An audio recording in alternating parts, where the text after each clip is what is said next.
Okay, perfect. We are going to roll right into our next space now. So thank you, Ben. Thank you, Danny. I see we've got Abbas up here. I see Ashley's in the crowd. I see Luke's in the crowd. I see a few others. Ahmed, if we could get you up here. We are, as always, going to be talking a little bit about the gaming environment and ecosystem. All right.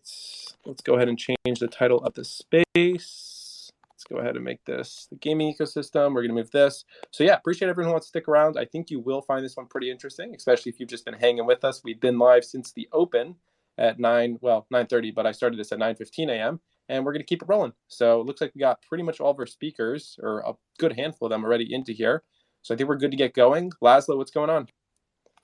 What's going on, Wolf? What's going on, everyone? Hope everyone's having a great day and great week so far. Super excited for this one, guys. Happy to be back.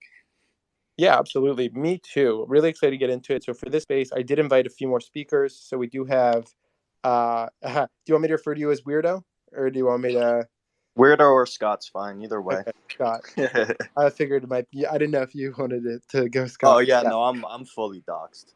Okay, cool. So Scott, we've got on. We also have Chris as well. They're building in this world. We've got Internet Game, who's building in this world. I think Evil is going to hop on too. Ahmed, of course, is our resident gaming interrogator. I love him. He's really good at it. And so we can get rolling with this. So let me first turn it over to Laszlo. Just any updates in the world of gaming, kind of stuff that you've been doing or working on in the past week, any specific topics you want to touch on in this one, and then we can disseminate, let our other guests introduce themselves and get rolling with it. Yeah, I have to give a huge shout out to the Block Lords team, because we did drop our first trailer yesterday, which I pinned up top with GameStop. A lot of work went into this. Same studio that made Diablo's trailers actually created this one as well. And this is the first episode of a 3-part mini episode series to bring people into the medieval world of chaos and control in Block Lord. So yeah, super pumped about that. We've been seeing a ton of excitement, and huge shout out to GameStop for that. Very cool. Yeah, nice to see you guys launching onto there, making bigger moves.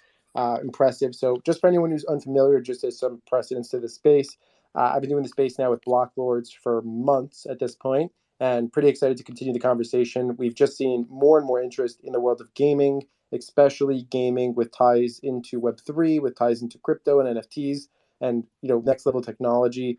Block Lords has raised over $19 million to build out this game. There's over 100 people on their team.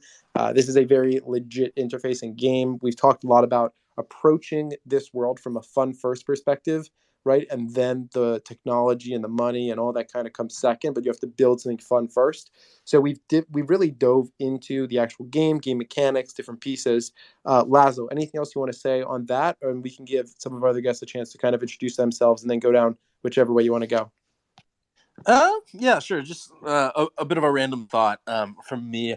I've been seeing a lot of excitement and curiosity from the traditional gaming world in terms of what Web3 can offer and what these platforms can bring. But a lot of these communities seem to be operating in kind of different spaces than a lot of traditional places we may think gamers hang out in, right? Like Reddit has been like a really, really enormous one. I didn't even realize, but we'd already gotten some engagement on this r/superstonk, which is like a subreddit, like basically all around what it sounds like. A lot of GME people that made a ton of money during the whole GME fiasco and went here, and now are like very fully supporting GameStop's NFT marketplace, but also like really embodying a lot of that curiosity towards gaming and towards crypto that kind of early NFT people had. And I just have wanted to shout it out because I'm seeing a lot more of these communities form and ask kind of the right questions and develop and grow, and it's just been very exciting for me because I normally just looked for it on Twitter and Discord, and didn't really see a ton of it. So yeah, just wanted to shout that out here. And I know a lot of people in the audience as well, maybe parts of these communities, or may know of more. So just find it very exciting to see the whole gaming space unfold. Love it. Okay, I think those are some great points made. Let's give a chance to Scott and Chris to introduce themselves, and then I think everyone else is and Rooster have been on our spaces, so we can maybe dive in. And Scott, maybe if you want to bounce off of some of what Laszlo was talking about there with the ecosystem, I'll turn it over to you. Yeah, so you want me to introduce Yeah, myself? introduce yourself. Yep. Okay, cool. So I'm Scott. I'm one of the co-founders of Fishbowl Labs and IGL with Chris up here as well. We have Ricky up here too, who is our head of environments. So basically, IGL is best described as an experience. What we've built is a gaming ecosystem with a metaverse component. Uh, Within that metaverse component, that's essentially our depiction of a start menu. So within there, we have different experiences ranging from film integration, education, games, a full retail shopping experience, basically anything you can do by walking outside, we have built within this component. So yeah, that's what we've been building, working on for the last year. That's really the way we see this Web3 gaming ecosystem going. We didn't really view it as, just hopping in the metaverse and getting a coffee with your friends virtually. We saw it geared more towards how can we bridge the gap between Web 2 and Web 3 and create more experiences essentially. Awesome. Perfect. Thank you, Scott. Chris, I know that you're also working on there too. Would you like to just give a minute about yourself? Yeah, my name's Chris Shadley. I'm the founder of Fishbowl Labs and IGL, and basically, kind of what I come from a film background. I've spent 22 years working in Hollywood on feature films and TV shows, and one of the things that we do in this industry is we kind of take imagination and make it into a reality that you can watch on screen. And so when I approached this project and I called up Scott, I thought he was going to laugh at me because I'm like, okay, so I want to take Ready Player One and Free Guy and take all the best elements of that and make it real in today's world as much as possible. Like, and we're going to do it with just, our shoestring budget. And I thought he was going to laugh at me, but here we are, almost a year later. And with the help of, Rooster, we've pretty much got as much of a reality as I think you can almost get in today's society. Like, we've even gotten to the point where we've partnered with a company called Wooger that in Ready Player One, that haptic feedback suit that the kid puts on, that type of stuff actually exists in real life today. And we've partnered with a company that makes those so that we can actually optimize our experience to be fully immersive, especially as we branch out towards, like VR and stuff in the future. But this is where it becomes fun for me because one of the reasons I love having Rooster on the team is he's not really the Web3 side. He's like the guy that builds the games, and hearing the perspective of like where he sees the gaming and the Web3 really kind of mix is always a fun place to be. Yeah, and I'd love to just hop in there as well. I'm Rooster. Ricky Moyer is my actual name. I'm fully doxed as well. The most important part for me for the gaming ecosystem is to bring together gamers and the Web3 communities. I think as a gamer, NFTs, metaverse, all of these kind of buzzwords have been thrown around, and I think we've kind of passed the infancy of the Web3 technology. When the internet was first coming out, there's all these different kinds of scams and things, and there's always going to be that. But I think what we want to do is try to, bring legitimacy to integrating Web3 in gaming. So for my background, I've been messing with Unreal Engine for, just a few years. And for me, coming from a gaming background, I think it's important to have, all of the different pillars of design. I come from gaming. Chris comes from, Web3. So does Scott. And I think that marriage is exactly what the industry needs to kind of come up with this platform that we're building with IGL City. And it's just important to build the networking between all of these different communities and bridge those gaps between gaming and Web3. Love it. Okay, so one of the interesting things which I thought could be a topic to potentially touch on today, and Lazo, you can maybe give me some of your ideas, is the games that really want to take the more metaverse approach with, I think, kind of immersing the consumer inside of it versus, the ones that are going to stay classic, right? With, playing on your laptop, playing on your PC, playing on your Xbox, whatever it is. I'm curious if that's something you want to dig into, or if there's any other ideas from, just what was talked about with IGL that you think might be good to go down. Yeah, for sure. As far as consoles go, I mean, we really want to look into pixel streaming, which is something I'm not sure if you haven't heard of it. It's like cloud gaming where you basically have all the server process everything and then you can just have a screen. So if you had like a smart TV that can connect to the internet, you can basically just stream the game's video and then stream your controls to the server to kind of give you a basic loop of it. So what that means is that you don't need any good, CPU or GPU or anything like that. You're just streaming a video, but it's a gaming experience that you're interacting with. So that is definitely the number one technology we're looking into. Accessibility for gamers is super important, and that kind of technology is just too accessible to look away from. Oh, thanks, Rooster. Laszlo? I mean, when the term metaverse is brought up, when I hear it, I have a lot of questions. I feel like the term metaverse is just such a blanket terminology now for a lot of different kinds of interfaces. Actually, the best ever one that I've ever heard was from the Delphi Digital Gaming Pierce Kicks.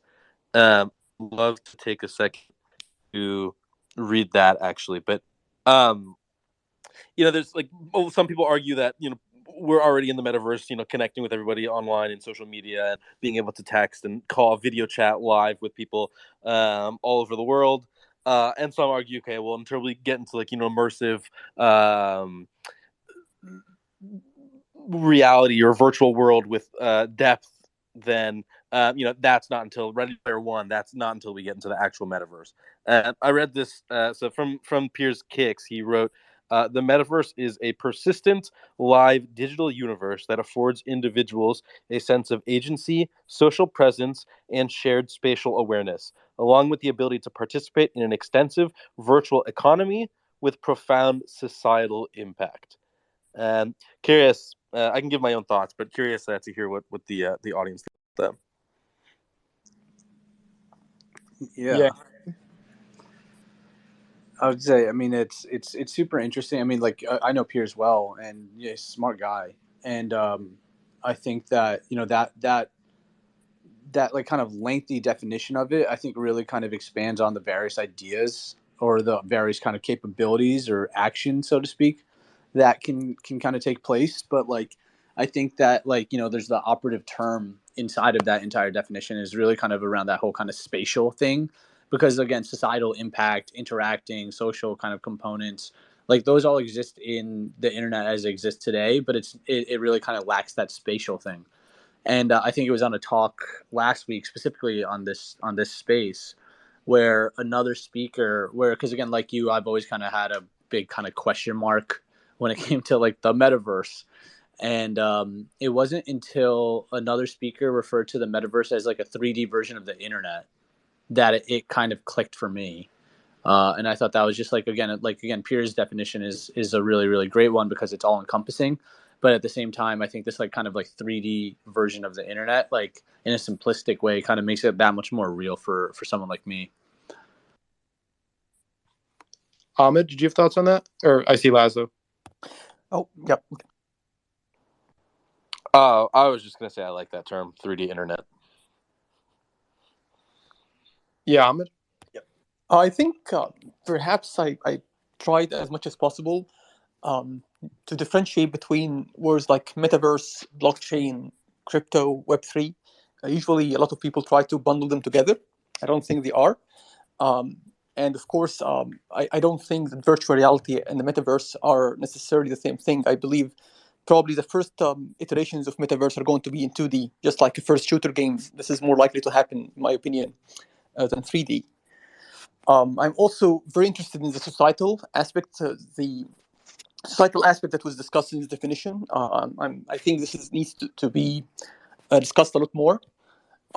Because when I think about it, I think one of the most interesting phenomenon that makes me a little bit sometimes excited about Web3, but also very skeptical of many aspects of it, is that many of the metaverse builders, when they thought about space, the first thing they thought about when designing the space is trying to make it limited and trying to make it financialized and try to make it like almost imitating the problems of the real estate in the real world.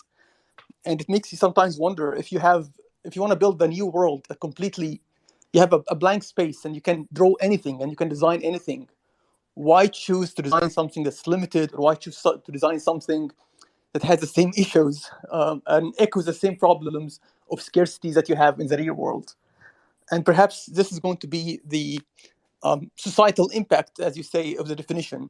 I think the biggest impact can happen if someone managed to design a metaverse that kind of solves the problems of scarcity rather than capitalizing them, if it makes sense. That makes absolute sense. And with the project that we're developing, we're trying to combat some of what you're talking about exactly. I mean, a metaverse does have to be an ecosystem unto itself. And so like what we've designed is, like right now, if you talk about like the NFT space, everybody says we're in the Wild West, which is technically true, but we're kind of past the phases of like bank robberies and train robberies and things and moving into that industrial revolution phase. So like if you think about like the settling of any large city, it starts with, you know, a certain area and then kind of grows out, and you get all different types of ecosystems within that. Like there's gaming systems and things out there like Roadblocks that have done this type of example where, you know, it opens up space and kind of solves those problems of being able to like have user created content and things. And with like what we're doing in IGL, we're using the blockchain and NFT technology to use it for what the technology actually is, the store of information. So with that technology, we can also put in a governance system so that when you become a citizen of IGL, you get voting rights on how our city develops from that point forward. And then those voting rights are actually immutable and trackable on a blockchain. And then to make sure that you can keep it fair so that people can't just buy into votes, we can actually store player data, like playtime in the actual ecosystem, into the NFT, so that when we do our votes, we can let people's votes be weighed on the amount of actual time they've spent in the ecosystem. So if you've got 100 tokens that have no playtime on them at all, votes aren't going to count for those. But if you've got one token and you've got 1,000 hours of playtime, then your vote actually counts within that ecosystem because you've been in there enough to be able to say what you want to see changed or how things want to grow. It kind of has to function for mass adoption in a way that people are used to living their normal daily life. And when you can accelerate or change or give a new experience that feels very much real to what you're used to doing in daily life, then you can start getting that mass adoption. The other thing that you have to look at when building out an ecosystem like this is how to adopt people that are outside of this Twitter bubble, that are seeing, when they see crypto and things like that, all they're seeing is the volatility of people like losing money, or somebody buying a picture of a monkey and making a lot of money, somebody buying a picture of something else and losing their ass. And so how do you get those people that's their perception to get into something that has some semblance of that technology in it? So if you get into something like a gaming system and you offer where people can get in using, you know, fiat currency through, let's say, like a credit card, and offer a custodial wallet that gives them the advantages of what Web3 can do. So like, for example, let's say in Fortnite, if you go buy V-Bucks at the gas station and you put them in the ecosystem, that money is locked into that ecosystem. Those skins and stuff that you buy, they stay with your character. You can't do anything with them. But if you then implement NFT technology into that, let's say layer 2 solutions, so you don't micro-transaction your users to death, you can then put an in-game marketplace where those skins can go up for sale and you can sell them for in-game currency. So you can then sell off the stuff you're not using to go buy new things, all staying within that ecosystem. But then because it's a layer 2 solution, you can go list that stuff on like an OpenSea or a token trove if you're on Immutable X or something like that, and be able to sell those in the real world to regain some actual capital out. And you're staying away from that whole paid, play to earn model that, you know, Axie Infinity has kind of shown isn't really sustainable. Have you guys heard about Sparkadia? I mean, I would like to hear the floor's input about this, which is sort of a new project that tries to make both like on-chain and off-chain markets. And I think looking at this project that I was just reading about yesterday, and then reading about Facebook trying to incorporate blockchain in a way which is also going to be both centralized, like it's going to have part of it on blockchain, and then the other part is basically Facebook. Do you think this is the right approach, basically having Web 2 and Web 3 like enshrined in the same project?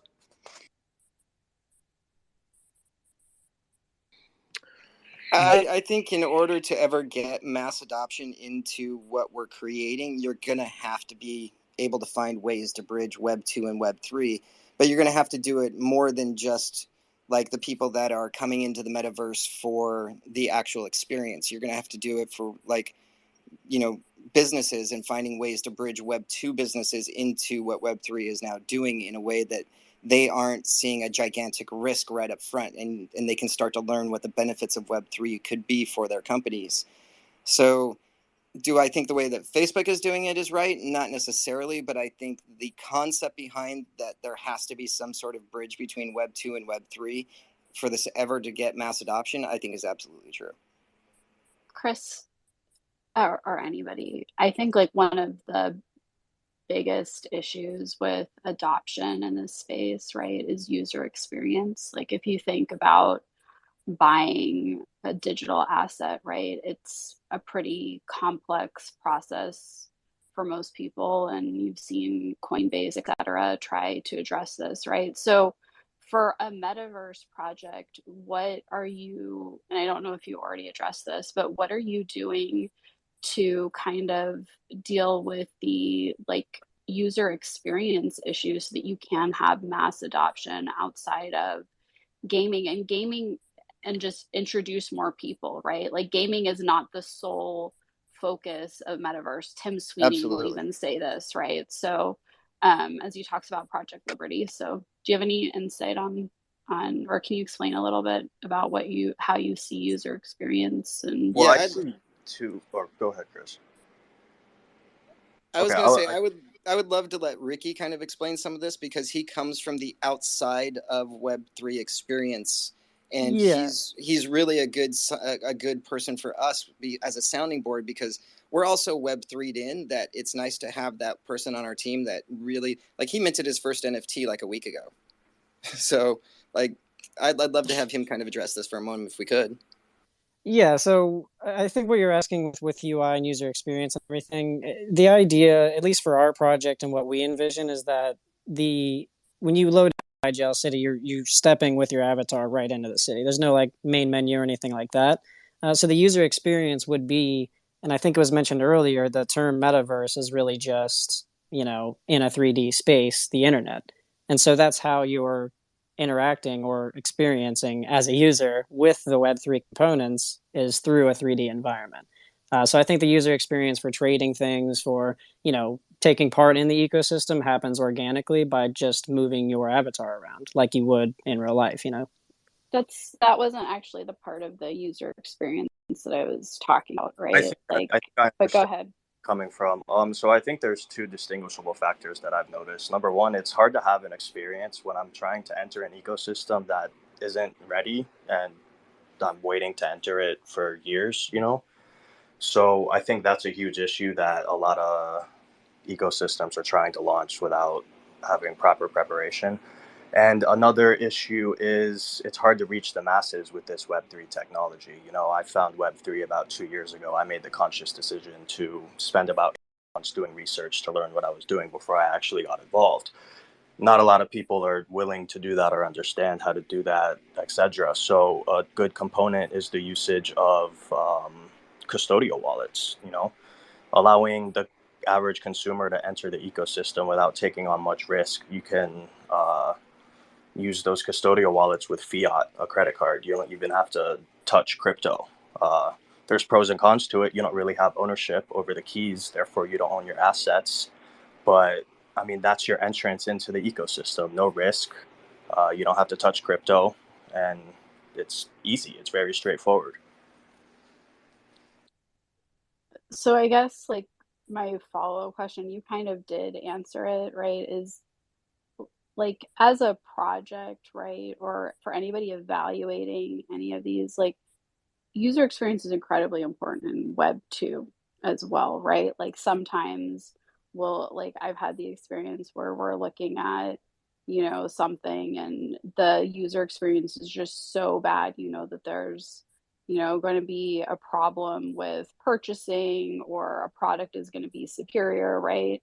And there's different methods of developing out user experience from how they even enter metaverse. Like are you doing, user experience studies? Are you approaching it from like design thinking, or are you building it engineer first? Because that can also be an issue in, tech in general, is that user experience is very important, but like engineering is incredibly important, and there can be clashes sometimes between those teams. But that to me is like one of the big things that I'm waiting to see, so that anybody can onboard into these, anybody can use these things. It's not a complex thing where you need to research for eight, good on you for doing your homework, but researching for 8 months before you can step into something is a lot.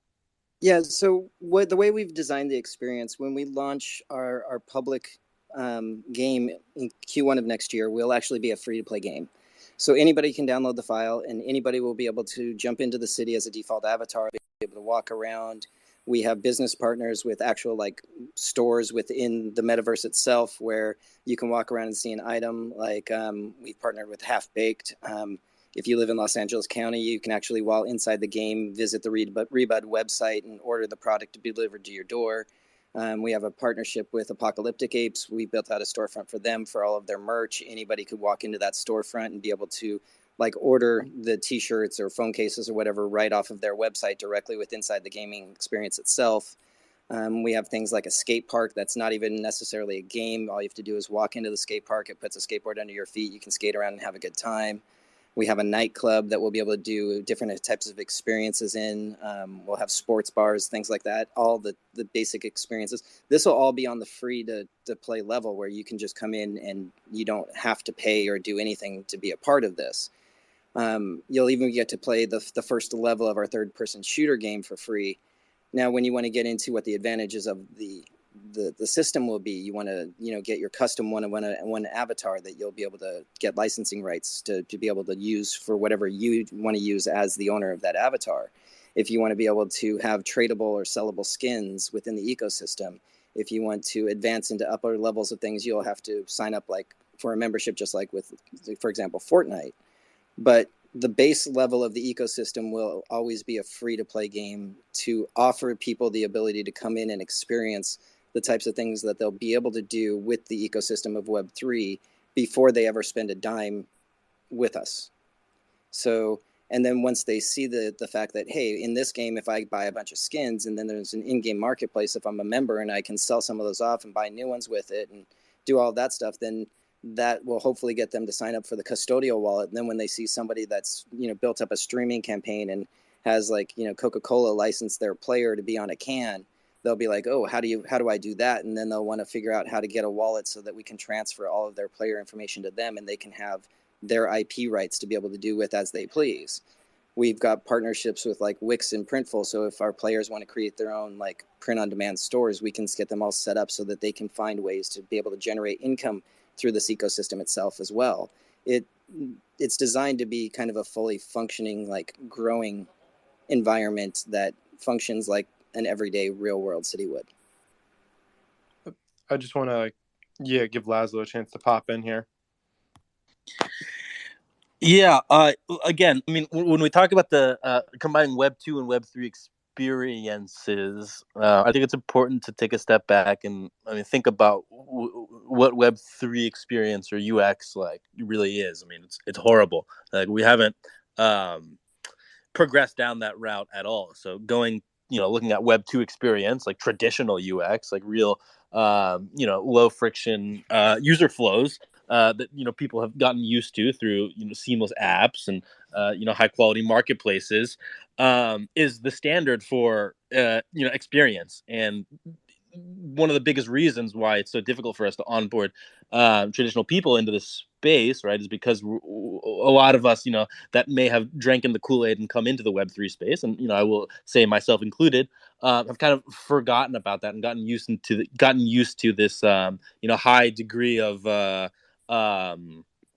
friction that is required to enter into the space. So something I'm really, really confident in. I mean, I will shout out the MetaKings team, the team behind Block Lords, is that we are taking a lot of that knowledge from experience and through traditional working with traditional customers and e-commerce, and making those kinds of flows like very low friction for the user. That comes from as an example, right, the game free to play, making the game, if you want to purchase something, right, allowing for fiat transactions we're using magic to make sure that anybody who wants to interact with the game can do so and pay for things with their credit card and not have to go through a custodial wallet and or a centralized exchange. I'm sorry, I should say. And yeah, I think this is kind of like a big key if you do want to try and combine those elements. And then once somebody's finally into that space by leveraging the just traditional real experience, and then they'll get the curiosity, and you can show them and prove to them what you do. Hey guys, real quick, I just wanted to kind of follow up on like what Lily said when it was coming to like the user experience being clean. Because I like her, I had a very similar experience when I first started and I was purchasing NFTs and stuff. You would go to OpenSea, you'd have plenty of money in your wallet, and it would say this transaction can't go through, or it would take, and I would try the transaction 4 or 5 times throughout the day with plenty of money in the wallet, and the transaction wouldn't go through. And so when you're trying to show somebody else the technology and you're trying to show them how cool it is, and the transactions don't go through smoothly, it turns people off. And so like the first experience is everything. And so that's just like something I think that she was kind of talking about, how, can we ensure that these transactions are going to be smooth?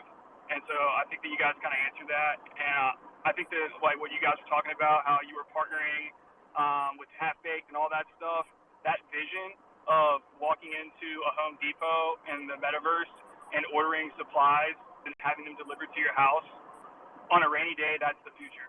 Like, people aren't going to want to go outside and go drive and deal with all that crap. They're going to put their headset on, they're going to go, and they're going to do their shopping that way. So I think you guys have the right vision. I think everything's correct as far as the direction of Web3. But, like, my thing is like, can we make these transactions? I mean, I don't mind buying crypto and purchasing things with the crypto. Yes, you take little nicks here and there, the $3 fees that Coinbase is using right now that will eventually disappear, just like it did with TD Ameritrade and all these other trading apps. But like, I would just say that like that would be one thing that I would like people to focus on, because right now it's the number one turnoff when I show people it, like how difficult the actual just buying something, even if you have the money, even if you have the crypto, sometimes the transactions won't just go through. And yeah, I can see lots of hands being raised, so I'll let you guys get back to it, and I'll go back to listening. But that's just like, hopefully, Lily, that's kind of what you were talking about too, because that's been my experience. Like, the NFT you see that I have right now, I had 1 ETH in my wallet, and it cost 0.1. But it took me 2 days of attempting to purchase it for OpenSea to allow it. And that could just be that OpenSea was trash. But, you know what I mean? Like, that's just where I'm at. I'll let everybody else talk. Well, what we're actually doing is embedding the Web2 platform into our engine. So it's not there. It's not crypto at all. You can literally walk up to. So we're talking about Half Baked, so we'll use that as the example. You can walk up to the Half Baked store, walk up to the desk, press E or A, whatever, to interact, and then you literally pull up the Rebud platform. Yeah, that's what. Very smooth, and I mean, it's already fully operational. Yeah, see, and that's what I think that's going to make the difference. Is like, I mean, like I said, hey, if you can use your Visa, I don't think what you're paying with matters. I just think that the payment going through quickly and smoothly is going to be your difference maker. And what you're saying is that's already easy and done, and I think that that's going to set you apart from the beginning. Well, and just really quickly, it's also on us as developers to look at ways to make that seamless and fluid for the people in our ecosystem. So like, our Genesis tokens, which we'll only launch at the beginning, will be on Ethereum. So we look at layer 2 solutions like Immutable X and Polygon and all the different ones out there to figure out who's got the fastest transactions and the lowest cost transactions to be able to get those microtransactions to be fully functional and quick and easy for any of that type of stuff. But again, if you're doing that through a custodial wallet, you're kind of doing all that for your customers in the background, making it easy for them. Very nice. Dane, thanks for joining us. What's going on? Yo. I've just tuned in at the right time. Lily, I can't implore and encourage kind of your perspective anymore. The user experience within Web3 is dreadful, to say the least.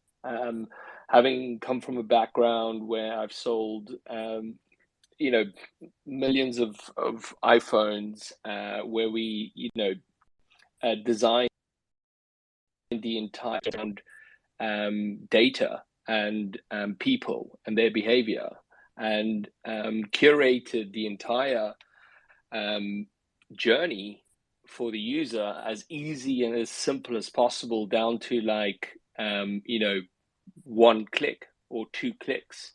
That would never be possible, buying an NFT with 2 clicks. And from our perspective, in terms of our products, and ultimately as a game, with in-game characters that serve as NFTs, those are our products. So we're treating our products just like I would treat an iPhone trying to sell it online. Our entire experience is mobile first, because that's where all the volume is. That's where people want a friendly user experience, and no one has the luxury of kind of defaulting to a desktop or a laptop. Kind of 70% of all iPhone sales came from mobile phones. So we're doing the exact same thing, just replicating a user experience that's satisfactory, delivers on the brand promise, and just delivers on quality and customer needs, because what people are used to is Web2, and anything less is not good enough. And while we're focused on gamers as well, gamers of all types of all demographics, I mean, want things as simple and as easy as they possibly can be, and especially if they're somebody who's purchasing something within a game as well. If you're somebody who just wants to get to their goal or reach it, right? Like adding friction in something like UX is definitely something that turns a gamer like a lot, and to convert a traditional gamer that is unfamiliar with both a new game and unfamiliar with what Web3 could be, or even what it means. In avoiding those kinds of terms and avoiding that kind of friction that people in the Web3 space are so used to is, I think, absolutely paramount. So definitely double down on what Dane said. Sweet. I think I saw, I don't know whose hand up was first. I see Internet Game and then Ahmed. Yeah, I think again, like what Lily said and what Dane said, and really kind of what everyone's saying is like it is just this giant problem. In fact, like even when we went through our entire seed round, like I went to all these conferences and met with all these investors that were participating in all these rounds, and I'm hearing about all these amazing things that people are going to do. But I find it so funny that people aren't trying to fix the like top of funnel issue here, which is crazy to me, right? It's like I literally felt like I was taking crazy pills where they're like, oh yeah, like just like what's a bridge to Avalanche, and then do all these things. And even for like Internet Game Season 1, I would always markedly say, I was like, look, we're not trying to like onboard the masses here. I don't want to have to try and educate someone what MetaMask is, what Discord is, right? Like the friction and the fragmentation around the space in terms of like how you have to participate from a communication perspective, from a transaction perspective, from an application perspective is absurd. And so for us, that's why, again, even during our seed round, we would always refer to ourselves as the Coinbase of fun, right? Because, it's this whole idea of like onboarding the masses, simplifying and really kind of codifying a lot of the experiences or the user experience involved with onboarding into the Web3 space, but then also doing this kind of third component, which is also where I think the whole idea of the metaverse becomes really interesting, is where we're aligning incentive and motivation in different types of ways, right? So like right now, like, people were talking about like the major kind of magnet or the carrot in the Web3 space is financially based, right? It's the economic incentive. But there's just plenty of people who just don't care about that, right? Like they care about fun, they care about dating, they care about music, they care about life in all these different types of ways. And like Web3 is really its only kind of lure is the ability to essentially make more money, right? And that's why people care about floor prices or price action and charts, as opposed to the actual engagement that can be provided on the internet. So for us, again, it's really, again, like that, the simplification, the codification of the onboarding or the top of the funnel, but then also trying to provide people with different reasons to get involved in Web3. But Ahmed?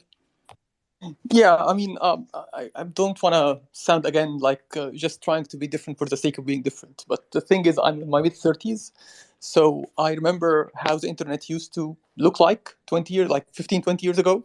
And they used you have to actually learn how to code to open a computer because Windows didn't exist. And as a result of this experience, I don't think the main barrier is user experience. We had terrible user experiences in the 90s. We had terrible user experiences when social media first came out. But because it offered something extraordinary, something that's absolutely brilliant, people just invested time and money to try to learn it. So to be completely honest, I don't think it's a problem of user experience. It's a problem is, I'm not sure if people find yet a value that's worth it enough for them to teach themselves, like to be absolutely feeling like they have to do it. So when the internet first came, just like how you have a brilliant game that you can play online, you have courses that you can see, you have books that you can download, you can see movies, you can see music. It's just something magical. And as a result, people could, spend hours and hours trying to teach themselves how to do it.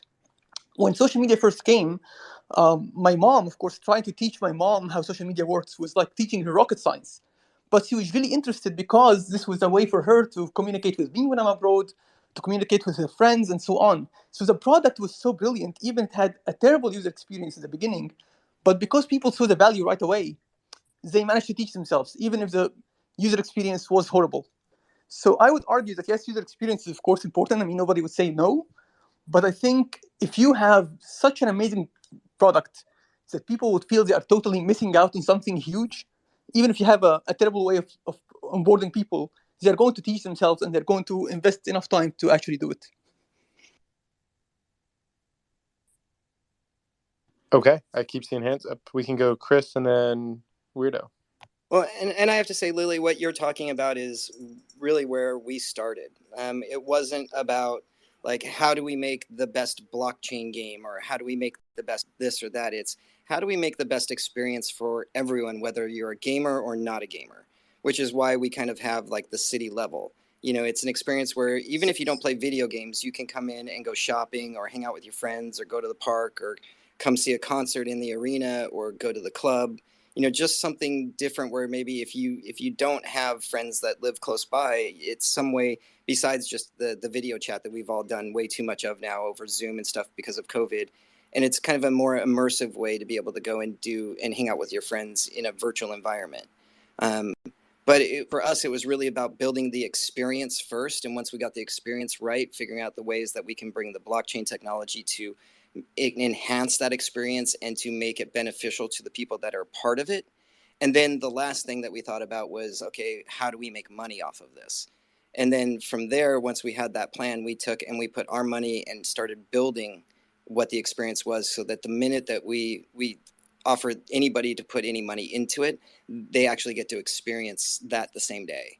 And so I think that's where a lot of this in the Web3 gaming is that there's lots of people promising Web3 gaming and lots of people that are selling tokens and things that have all of this stuff out there. But as my developer Ricky puts it, a lot of that is vaporware. It's right now you're sitting on these assets wondering what you're going to be able to do with them. And I think when companies start actually delivering these experiences in the real world to these people and people get the, like you get to go into a city, you get to walk around stores, you get to go explore, you get to like all of that type of stuff like they see in the movies, then the onboarding is a little easier because they want that experience that they saw in like Ready Player One or any of those types of films.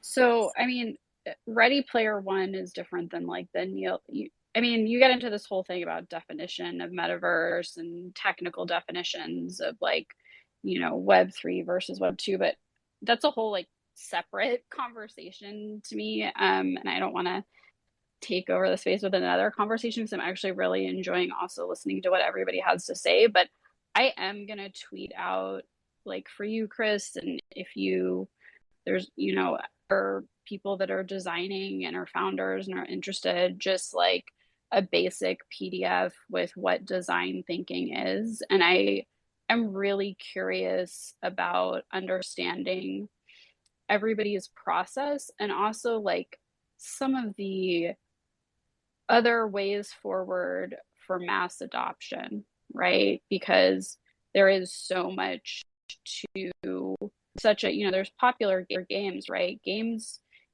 can be titles that do really well over a long time, but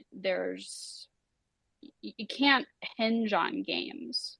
It's a way to get people in the door, right? So I'll tweet this out so that you can see this, but another time too, I would love to have a conversation about it. I'm really curious about this subject and how everybody's approaching it, right? Because I think there's got to be a solve there, and right now nobody likes one of the only companies that's kind of doing that. So, yeah. I appreciate that. Thank you. Got it, Lily. Oh, yeah, I think that's some good feedback. Sorry, did I cut out for a second there? Apologies.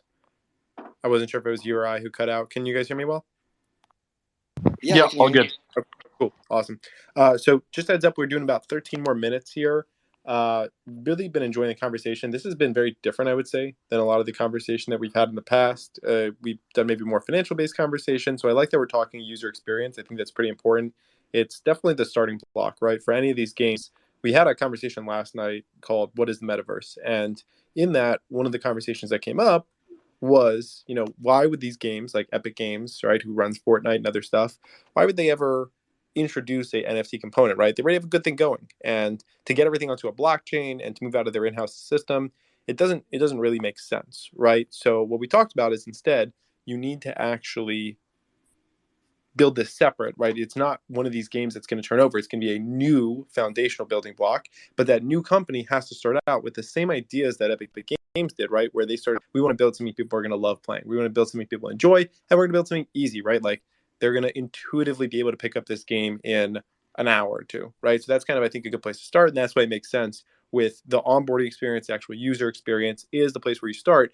And then the Web3 technology is kind of on the back end. And we've kind of talked about that with Blocklords a lot, where they've, mentioned that the way that this is being marketed is not as the, the Web3 game that you need to try. This is a game that you need to go ahead and check out. Oh, Ashley told me she's having trouble hearing me. I hope others aren't. I think my service looks pretty good. So hopefully it's still coming through good others. But yeah, Laszlo, doing good? Cool. Yeah, sounds like good on my side. Good. Okay, yeah. So I think that those were a lot of the points which we hit on.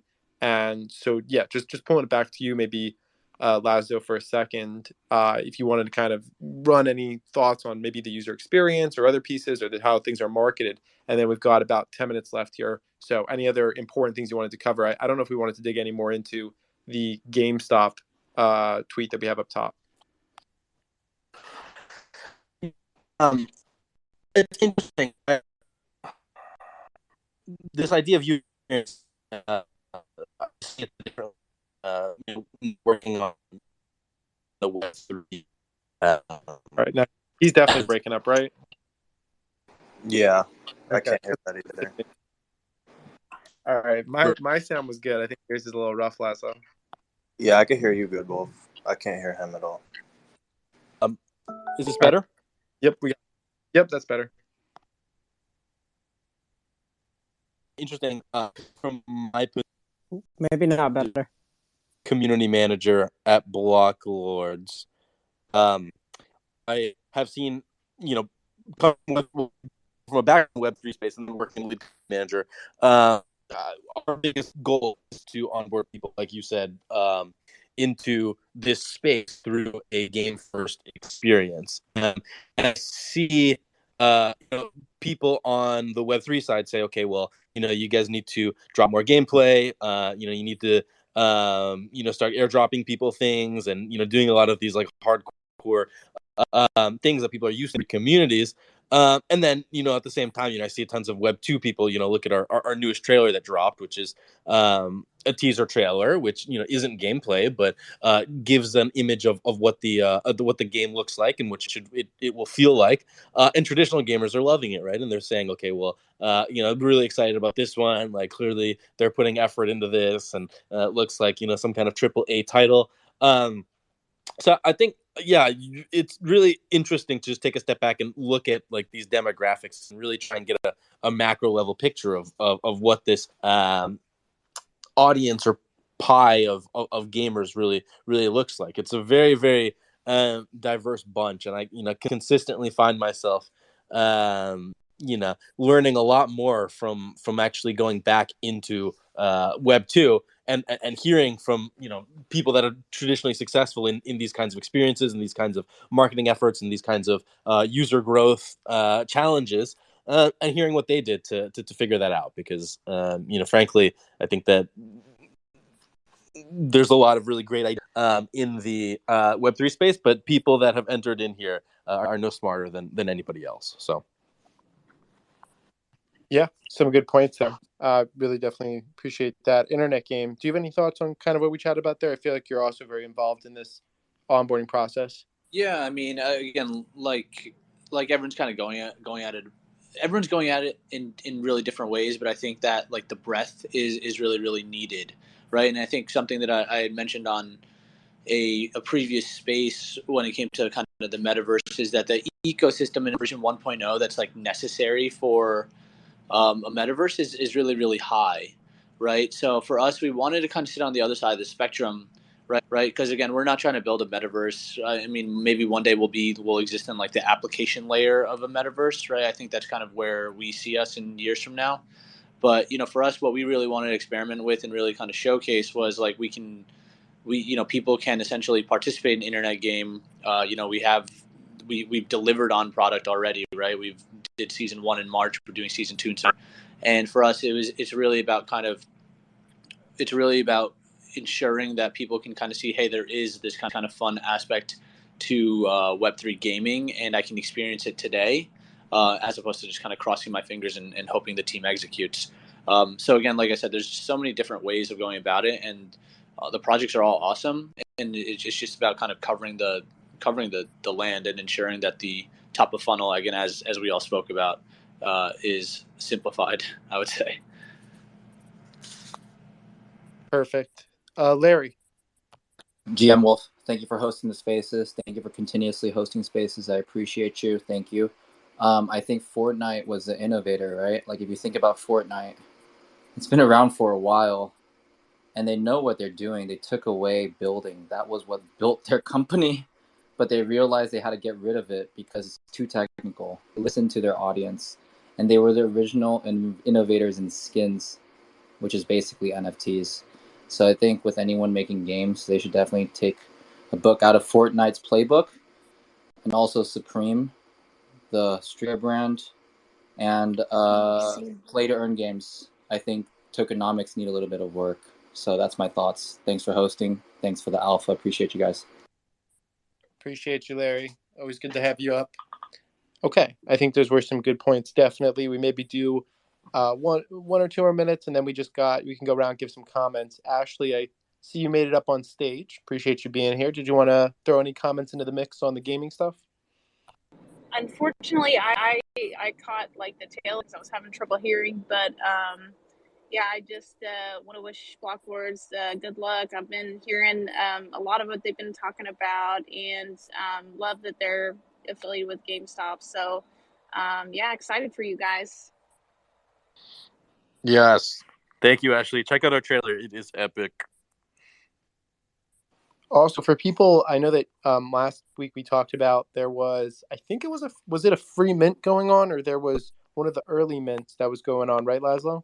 Yeah, so our first playable version of the game will be the farming play. We have a variety of different roles that you can play the game, but the least complex, most straight to the point is the farming play, which is our first releasable version. And in order to take part in that, you need a free hero, or you need a hero, which is an NFT character that grows and changes depending on how well you play the game or what decisions you make within the Blocklords game. If you want a free hero, then go on our website. Go through all of our links. Should be really easy. If you click on, pretty much everywhere, we're pinning it. And you can go on our website and pre-register, and that entitles you to a banner chest, which essentially is redeemable for this free hero. So if you want to take part in the game as early as you possibly can, then pre-register. And if you want to get assets, you're a free hero, then pre-register in the game. That's all. There you go. And the easiest place to do that is if they just click through your profile and just click into that link tree, right? Yep. We posted underneath the pin tweet that's in this space. It's on our link tree. It's the top thing on our Twitter profile. Yeah. Perfect. Okay. With the next few minutes in space coming up after this, that's going to be a Cadena community space. So we're going to be chatting crypto. So I see some of our speakers already kind of piling in for that. So that one should be fun. We can go around and just give 30 seconds each for just some final comments here. And of course, if anyone wants to stay on for the next space, you all are welcome. We'd love having more people on these.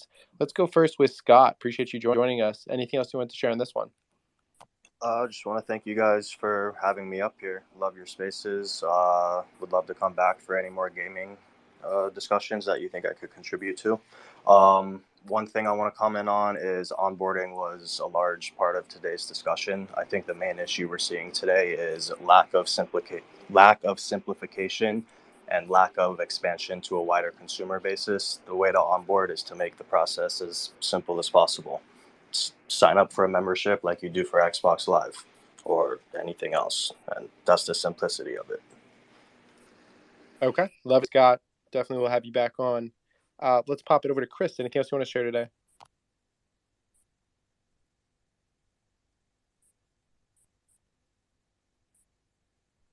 All right, not hearing Chris. We can throw it right over to Ahmed.